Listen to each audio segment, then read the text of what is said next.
खुद से जीतने वालों को मेरा सलाम। जब वो ध्यान में बैठता तो जेल के गार्ड्स उस पर पत्थर फेंकते, कमरे के बाहर गंदगी फैला देते। जेल में कई प्रकार के कष्ट थे, लेकिन ये जवान मॉन्क संभाव में रहता। कोई शिकन नहीं, कोई शिकायत नहीं। इनके चेहरे पर हमेशा मुस्कान बनी रहती। थिक नैट हर्न कहते हैं कि मेरे एक शिष्य है ट्राई हाई, जिसने जवानी के 9 साल कैद में गुजारे। जब ट्राई हाई वियतनाम में युद्धग्रस्त लोगों की मदद के लिए एनजीओ चला रहे थे, तब सरकार ने देशद्रोह के आरोप में उन्हें जेल में डाल दिया। छोटे से सीलन भरे कमरे में 7 लोग बंद थे। चंद मिनटों के लिए धूप आती थी। जेल में अनेक प्रकार के कष्ट थे, लेकिन जब ट्राई हाई धरती पर ध्यान करने बैठते, तब उनका मन और शरीर सीधे धरती से जुड़ जाते, एक हो जाते। और जैसे धरती ब्रह्मांड के साथ एक है, वैसे ही ट्राई हाई ब्रह्मांड के साथ एकात्म हो जाते। उन्हें महसूस होता जैसे वो अपने आश्रम में हवादार पेड़ों के बीच बैठे हों।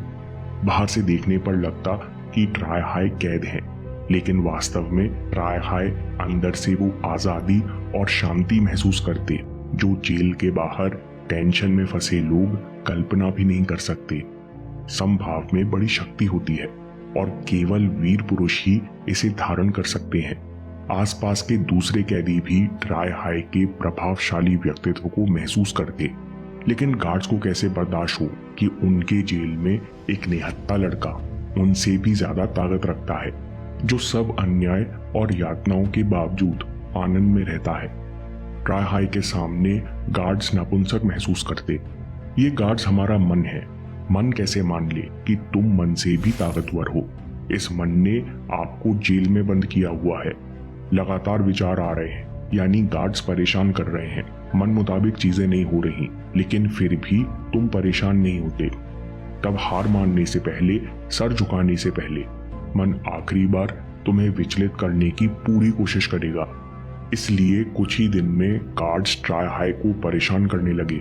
ध्यान में बैठते तो गार्ड्स उन पर पत्थर फेंकते, जेल के कमरे के बाहर मल और गंदगी फेंकते, ताकि ट्राई हाई शांति से गहरी सांस भी न ले सकें। ट्राई हाई विचलित नहीं हुए। गार्ड्स के ज्यादा सताने पर उन्होंने बैठकर ध्यान करना बंद कर दिया और उसकी जगह उन्होंने कमरे में वॉकिंग मेडिटेशन यानी चलते हुए सचेत रहना शुरू कर दिया। कमरा इतना छोटा था कि छोटे छोटे 7 कदम में खत्म हो जाता। फिर भी वॉकिंग मेडिटेशन के दौरान ट्राई हाई अपनी सांस और एक एक कदम के प्रति सचेत हो जाते। सचेत होने पर उन्हें महसूस होता कि वे इस पल धरती और संपूर्ण ब्रह्मांड से जुड़े हुए हैं। ट्राई अपने अंदर वही खालीपन और आनंद महसूस करने लगे जो वो बैठकर ध्यान में करते। उन्होंने अपने बाकी साथियों को भी वॉकिंग मेडिटेशन सिखाया, जिससे सबकी पीड़ा कम हो। थिक नैट हर्न किताब पीस इज एवरी स्टेप में कहते हैं, जब हम सांस के प्रति सचेत होकर स्थिरता, पोषण और प्रेम करने वाली धरती के प्रति सचेत होते हैं, जब हम इसके प्रति कृतज्ञता महसूस करते हुए सम्मान के साथ एक एक कदम से धरती से जुड़ते हैं, तब धरती की यही शक्तियां, स्थिरता, पोषण और प्रेम हमारे शरीर और मन में उत्पन्न होने लगती हैं। इस ऊर्जा के कारण मन स्वस्थ होता है, हील होता है और आप बिना किसी कोशिश के प्रेजेंट में आ सकते हो। और आपको पता चलता है कि प्रेजेंट में आना कितना आसान है। ये हीलिंग, ये शांति हमारे अंदर वहीं से आ रही है जहां हमारी प्राण शक्ति है, और ये शांति आपसे होकर चारों दिशाओं में फैलती है। थिक नैट हर्न कहते हैं, जब 3 लोग साथ में चल रहे हों और एक मॉन्क धरती से जुड़ा हुआ हो, जब केवल एक का मन शांत हो, तो बाकी दोनों भी इस शांति को महसूस कर सकते हैं। बाकी दोनों के मन को भी आराम मिलता है। अगर 3 लोग धरती से जुड़े हुए हों, तो साथ में चल रहे 50 लोग भी इस शांति को महसूस करते हैं और हीलिंग होना शुरू हो जाती है। उसी तरीके से जब ट्राई हाई चल रहे थे, तब साथ में चलने वाले लोगों को शांति मिली, मन और शरीर स्वस्थ हुए और वे जेल का कठिन समय भी सुगमता से पूरा कर सके। दोस्तों, जब तक आप मन के मास्टर हो, तब तक आपको कोई कैद नहीं कर सकता। वे कैदी उस सीलन भरे अंधेरे कमरे में चलते, लेकिन सांस और तलुओं के द्वारा वे पूरे ब्रह्मांड से जुड़े हुए थे। उनका शरीर अंधेरे कमरे में था, लेकिन उनका मन आनंद के प्रकाश में चमक रहा था। थिक नैट हन कहते हैं, जब भी काम के लिए मैं एक गांव से दूसरे गांव जाता तो मैं इसी शांति में चलते हुए जाता। ऐसा लगता कि रास्ते, पेड़, पत्थर सब मुझसे जुड़े हुए हैं। मैं शांति महसूस करता और इस शांति में बिना किसी कोशिश के मैं सांस और मन के प्रति सचेत बना रहता। यही शांति फ्रीडम है, मन से आजादी है, मन की मास्टरी है, जो आपके पास हमेशा उपलब्ध है। इसलिए जब भी चलें तब इसी मुक्ति में चलें। वॉकिंग मेडिटेशन आप भी कर सकते हो, जहां कहीं हो वहीं कर सकते हो। 2 भावना याद रखिए। चलना किस लिए है? वॉकिंग मेडिटेशन क्यों करना है? दोस्तों, जवाब है विदाउट एनी रीजन, बिना किसी कारण के। रीजन पैदा करने का स्वभाव, जवाब ढूंढने का स्वभाव तो सिर्फ मन का है। जब मन के पास कोई कारण नहीं होता तब उसे शांत होना पड़ता है। जब शांत होते हैं तो परेशानी, स्ट्रेस अपने आप गायब हो जाते हैं। दूसरी बात, किसी चीज की तलाश मत करो। कोई कोशिश नहीं, कोई तलाश नहीं। शांति और आनंद यही है। हम चलते हैं, सांस लेते हैं, सब सहज रूप से हो रहा है क्योंकि हम पहले से ही आनंदित हैं। जब हम इस भावना से चलते हैं तब मन, चिंता, विचारों से हम पहले ही मुक्त हैं। हमेशा आनंदित होने के लिए, प्रेजेंट में बने रहने के लिए बस इतना ही काफी है। कैसे करना है? देखिए, गुरुत्वाकर्षण के कारण आपके तलवे अपने आप धरती से जुड़ रहे हैं।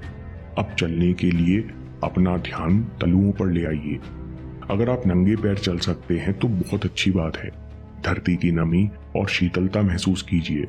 सूखी धरती पर चल रहे हैं तो उसकी रुक्षता और स्थिरता महसूस कीजिए।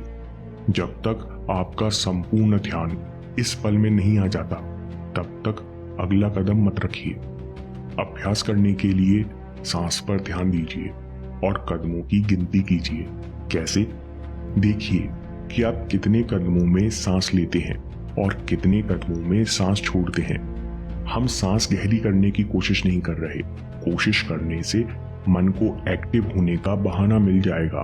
केवल देखिए, मैं सांस भरते समय 3 कदम चल रहा हूं, सांस छोड़ते समय 3 कदम चल रहा हूं। इससे आपके अंदर समत्व बढ़ता है।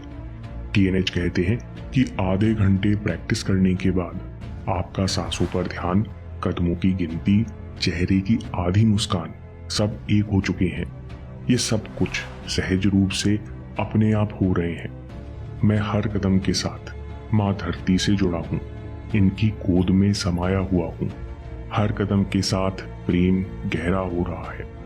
हर सांस के साथ शांति बढ़ रही है। इस पल में केवल इस पल को जानता हूँ। मैं सब जीवों के साथ एक हूँ।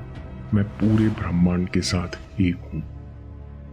थिक नैट हन कहते हैं कि हमें कहानियों से पता चलता है कि तथागत का चलना, उठना, बैठना, बोलना बहुत ग्रेसफुल और शोभायमान थे क्योंकि गौतम बुद्ध हर पल आनंद से भरे थे। कोई कोशिश नहीं, कोई तनाव नहीं। जिस मन में तनाव नहीं होता उसमें संतुलन, शोभा अपने आप उभर आते हैं। दोस्तों, थिक नैट हन कहते हैं कि जब हमारा मन विचलित होता है तब अपने साथ चलने के लिए हम गौतम बुद्ध को बुला सकते हैं क्योंकि वही हमारा सच्चा स्वरूप है।